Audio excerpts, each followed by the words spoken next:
7h37. Patrick Bonjour Cohen. Raphaël Antoven. Bonjour Patrick, bonjour à tous. Oh, le fin mot de l'info. Au lendemain du 50e anniversaire de son assassinat, vous revenez ce matin sur le message de Martin Luther King et la façon dont ce message est détourné par ceux qui pourtant revendiquent son héritage. Oui, vous savez, le philosophe Schopenhauer avait l'habitude de dire à la fin de sa vie que l'idée de son corps, de son propre corps dévoré par des vers, lui était beaucoup plus supportable que l'idée de sa propre pensée dévorée par des professeurs.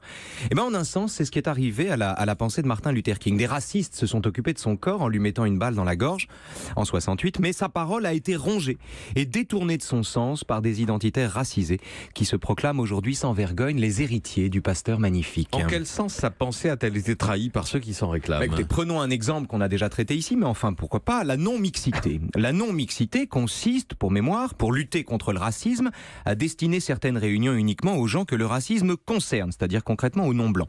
Autrement dit, la non-mixité combat le racisme en triant les gens selon la couleur de leur peau. Et puis la non-mixité ne s'arrête pas aux réunions, mais imprègne les comportements des participants aux yeux de qui les blancs restent des ennemis à l'extérieur.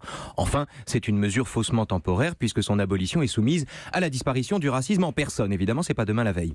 Or, ce qui est ahurissant, c'est que les militants antiracistes résolument communautaristes qui promeuvent la non-mixité s'inscrivent tous, bizarrement, à les croire, dans le sillage de Martin Luther King. Il est vrai que la non-mixité, c'est pas exactement le rêve de Martin Luther King. Bah non, c'est son cauchemar. Il suffit pour s'en apercevoir, de reprendre le texte bien connu de son fameux discours du 28 août 1963 à Washington. I have a dream. C'est pas parce que ce texte est célèbre qu'il n'est pas conforme à sa pensée. Que dit Martin Luther King? Que, dans un pays où la ségrégation est encore légale, le noir n'est toujours pas libre, mais que l'esprit militant ne doit pas, citation, nous entraîner vers la méfiance de tous les blancs, car beaucoup de nos frères blancs, leur présence ici aujourd'hui en est la preuve, ont compris que leur destinée était liée à la nôtre. L'assaut que nous avons monté ensemble pour emporter les remparts de l'injustice doit être mené par une armée biraciale. Nous ne pouvons marcher tout seuls au combat. Traduction.